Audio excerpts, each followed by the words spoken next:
Vamos lá. Página 33. Estamos chegando no final. Juízo final. Tá? Esse juízo final é um nome dado, né, pelos tradutores da Bíblia, tá? Pelos editores, mas na verdade é o julgamento do trono branco. Tá? E vi um grande trono branco. Eu que estava sentado sobre ele, de cuja presença fugiu a terra e o céu, e não se achou lugar para eles. Tá? Então, terra e céu, nesse momento, serão consumidos. Tá? O apóstolo Pedro é que, segundo Pedro, fala sobre isso, né? Os elementos ardendo se desfarão, se consumirão. Então, a própria terra do milênio, tudo mais, tudo vai ser purgado, né? Purgado no fogo, ele vai ser consumido. Tá? Aí as pessoas vão para um lugar onde está o trono branco. Tá? A cor branca do trono representa a absoluta pureza e justiça daquele que está sentado sobre ele. E o seu direito de julgar é incontestável, por isso a terra e o céu são retirados da sua presença. A atmosfera da terra e as estrelas contaminadas pelos demônios são purgadas com fogo, juntamente com a terra contaminada pelo pecado. Até mesmo o céu, no grego Uranus, a atual habitação de Deus, acima das estrelas, é também removido, pois afinal, em eras remotas, foi palco da rebelião de Lúcifer. Tá? E vi os mortos, grandes e pequenos, que estavam diante do trono, e abriu-se os livros. E abriu-se outro livro, que é o da vida. E os mortos foram julgados pelas coisas que estavam escritas nos livros, segundo as suas obras. Tudo que a gente faz ter escrito? Tudo. O termo grandes e pequenos caracteriza a abrangência absoluta do juízo sobre ricos e pobres, importantes e não importantes, pelo menos do ponto de vista humano, pessoas de todas as classes, sem distinção alguma, adultos e crianças. Crianças também entrarão sofrerão um juízo, que não se arrependeram dos pecados. Nós já explicamos essas coisas, tá? A inocência da criança está cada vez menor, né? Em menos tempo. A criança ela já se corrompe mais cedo, tá? Isso aí nós já explicamos. Todos sofrerão o mesmo juízo. O mesmo critério caberá a todos. Ou seja, ninguém será poupado por ser rico e importante. Nem haverá como perverter o juízo. Quer dizer, subornar, né? Corromper. Aliás, isso nem será cogitado. E abriram-se os livros. Quer dizer, é apresentado um grupo de livros que registra obras. No grego, ergon. Ato, conduta, procedimento. Todo ser humano tem a sua conduta registrada nos livros, suas palavras, suas escolhas, seus atos de desobediência aos mandamentos de Deus, que serão um parâmetro de conduta e referência para este juízo. Tá? Qual é a referência para o juízo? Os mandamentos de Deus. Por isso que Jesus falou, nenhum jota, nem tio cairá da lei. Tá? E ele disse, eu não vim para abolir a lei, mas vim para cumprir. Tá? E a igreja cumpre a lei pelo amor. Porque a lei nada mais é do que a conduta de não ferir o seu próximo. Tá? Os primeiros 4 mandamentos dizem respeito ao seu relacionamento com Deus, e os outros 6, o seu relacionamento com os outros seres humanos, onde Deus apontou aí os diretrizes para que você não causar dano ao seu semelhante, não ferir, não ferir ele com palavras, não ferir ele com violência, tal. Então, quem segue a Cristo cumpre a lei pelo amor, tá? Todo ser humano. Alguns pregadores fazem uma narrativa fantasiosa do juízo final, dizendo que cada pessoa terá imagens da sua vida projetadas numa grande tela, num cinema, como sendo dessa pessoa cometendo pecados ocultos. Porém, o que o livro do Apocalipse realmente apresenta é um julgamento justo, baseado nos registros dos livros. E a prova de culpa é tão somente a palavra do Deus Todo-Poderoso e a consciência de cada um. Então o juiz final não fala nada desse negócio de que vai ter uma tela enorme, aí vai aparecer lá a pessoa subornando, se prostituindo, fazendo sexo. Eu já vi uma pregação de um pastor aí falando sobre o juízo, falando disso. Ah, você vai estar lá no juízo, vai ter uma tela enorme, vai mostrar você lá nua, fazendo sexo, falando do casamento. São o quê? Tá, os caras ficam viajando, sabe? Fora da palavra, saem da palavra e começam, sabe? Mas isso tem a ver com obras, não com pecado, né? Porque a pessoa que foi. E os pecados que foram perdoados foi perdoado. Deus não vai jogar em rosto. E sim as obras. Pecado é pecado, obra é obra. Quando a pessoa diz isso, dá até obra, é uma coisa irracional. Quem está ouvindo já um pouquinho, vai saber, pô, tá falando merda. Porque como que eu sou salvo e Deus vai mostrar o meu pecado lá? Esse é o juízo do trono branco. A igreja não vai estar lá nem salva. É o juízo do trono branco. Mas mesmo que estejam só os condenação. Mesmo que estejam só os perdidos, só os que já estão condenados, não tem razão de ser. Não há necessidade. Porque aí Deus, ele tem a palavra dele, né? Não precisa envergonhar. No registro dos livros. Não tem necessidade de ficar colocando numa tela, aí ó, tá vendo o que você fez ali? Eu registrei, filmei, lá. Não tem, não cabe. É uma coisa que não cabimento. Tá? É um julgamento justo baseado nos registros dos livros. Quem registra nesses livros?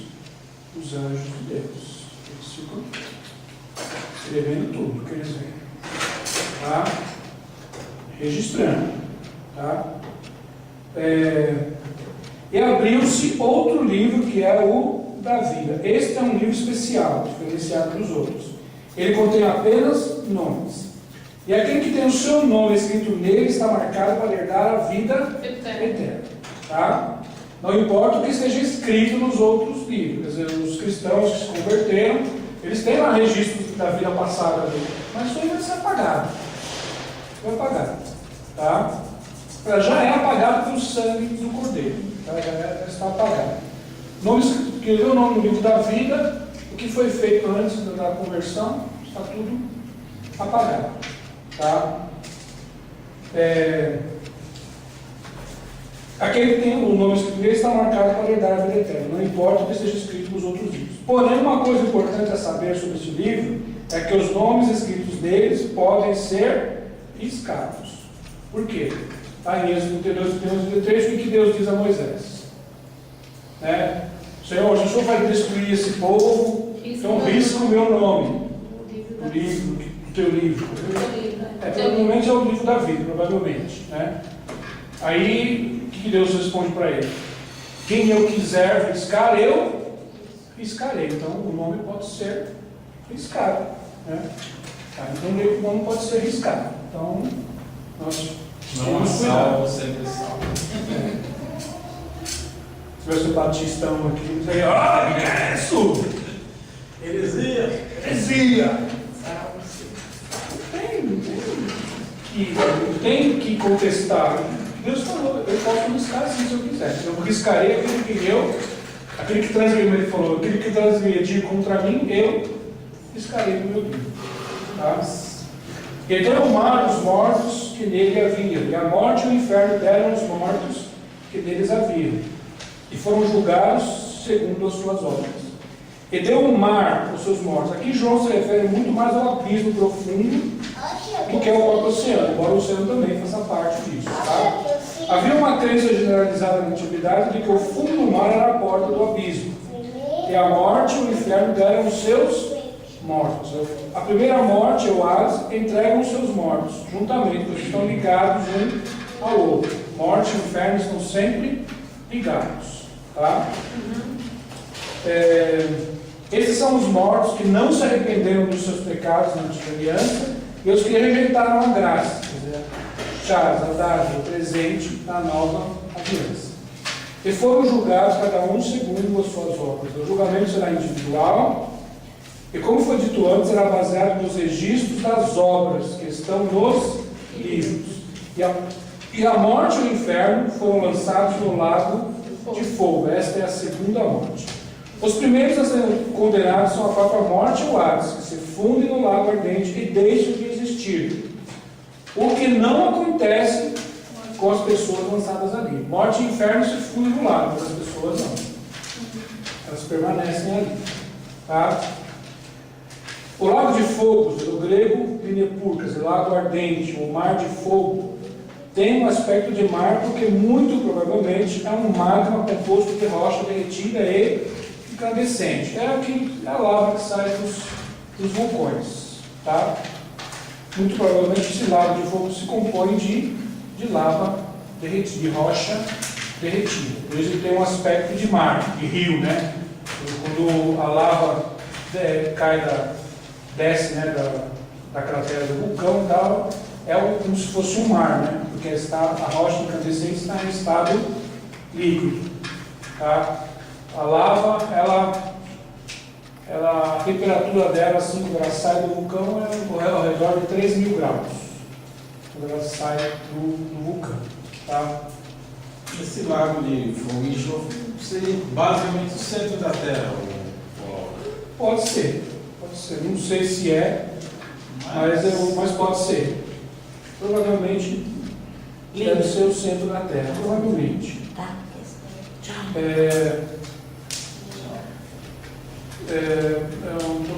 É chamado também de segunda morte. O lago de fogo também é chamado de segunda morte. Por dois motivos. Em primeiro lugar, porque os que passarem pelo juízo final receberão um corpo mortal para comparecerem diante de Deus. Tá? É o que Jesus chamou de ressurreição da condenação. Tá? Então, esses que vão passar pelo juízo final vão ressuscitar. Tá? Vão receber um corpo, mas um corpo mortal. Não um corpo glorificado, um corpo para comparecerem diante de Deus. Jesus chamou essa ressurreição de ressurreição da condenação. Ressuscita para ser condenado. Tá? Não para herdar a vida eterna. Experimentarão novamente a morte, ao serem lançados vivos para o lago de fogo. Segundo Natan, Coré, virão lançados. Não, mas esse corpo não vai ser destruído. Qual corpo? O corpo será lançado no lago de fogo. Porque eu acredito que vai. Diz a palavra que lá era pranto e ranger. Vai ser destruído, algo que vai ser destruído. Porque ele é chamado de segunda morte. A pessoa ressuscita para morrer de novo. Mas a alma e a morte não é a ausência de Deus? Tem, também. Veja bem, eu falei, com dois motivos. Primeiro, porque a pessoa ressuscita para morrer de novo.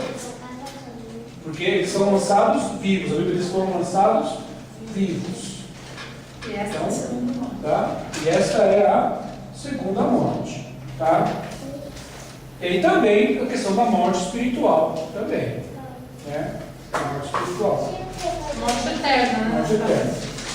Em segundo lugar, porque o lago é a síntese e a expressão visível da morte espiritual. Então, mas aí vai ficar lá dentro que só a alma e o espírito? O espírito não, né? O espírito. Acredito que não sei. Na verdade, Espírito do não sei. Espírito morto, né? Espírito não. É a alma que vai salvar. Que é salva em nós é a alma.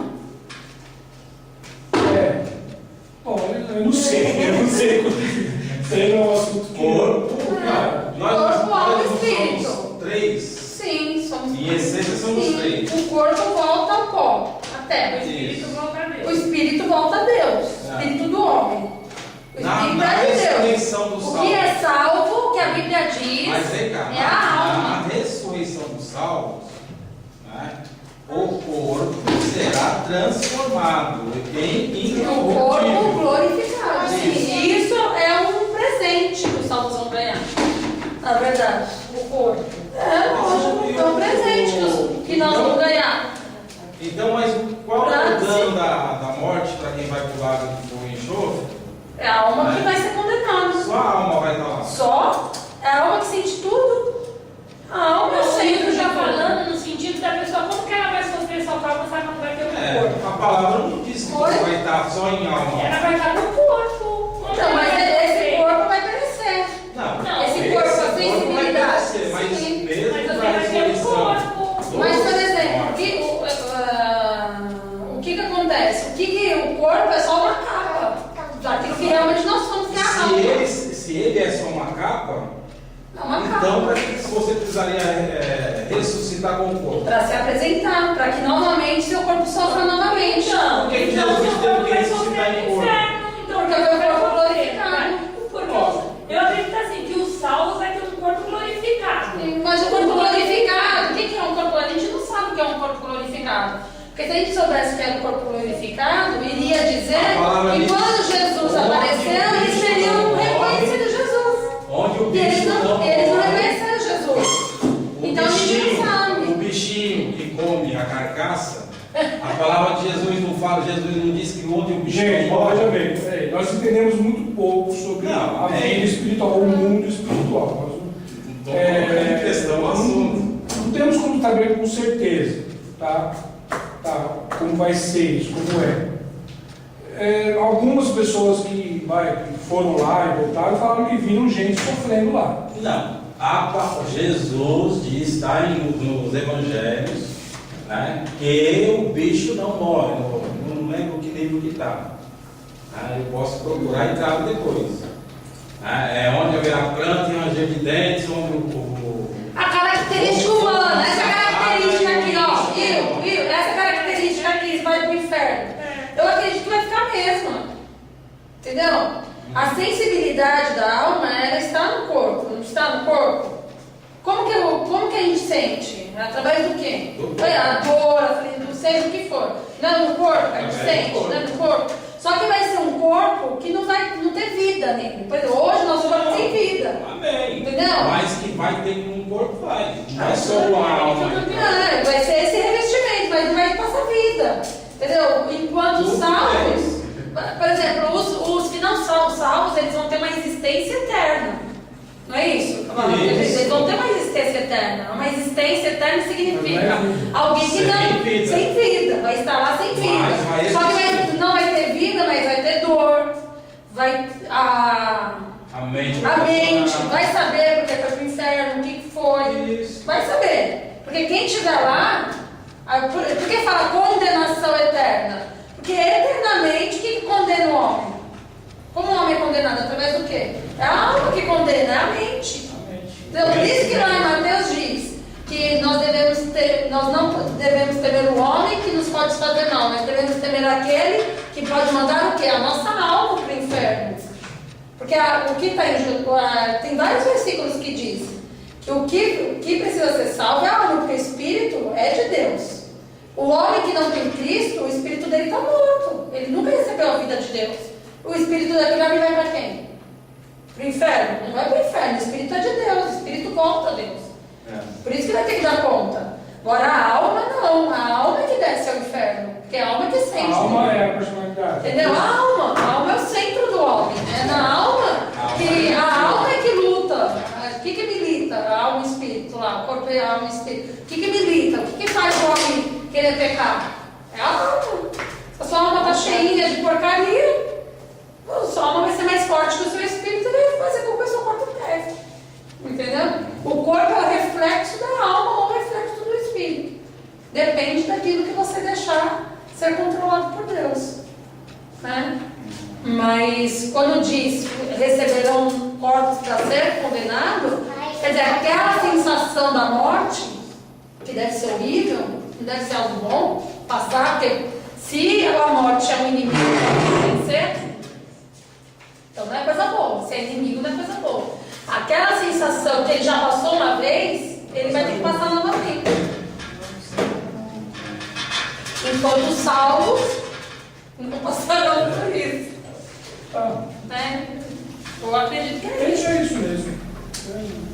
Aqui, a gente conhece muito pouco sobre a essência tão difícil. do espírito, da vida espiritual. Mas a gente só tem alguns indícios do que seja. Né? Olha, e aquele que não foi achado escrito no livro da vida foi lançado no lago de fogo. Quem não foi achado escrito no livro.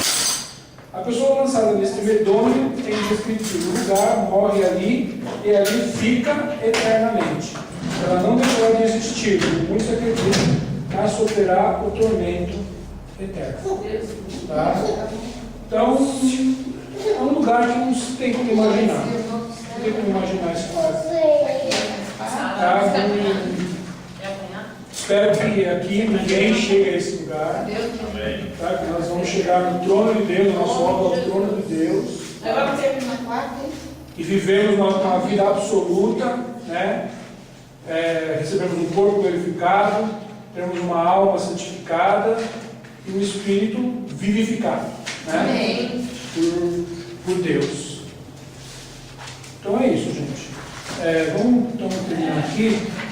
As últimas duas aulas, então, vamos falar sobre a eternidade.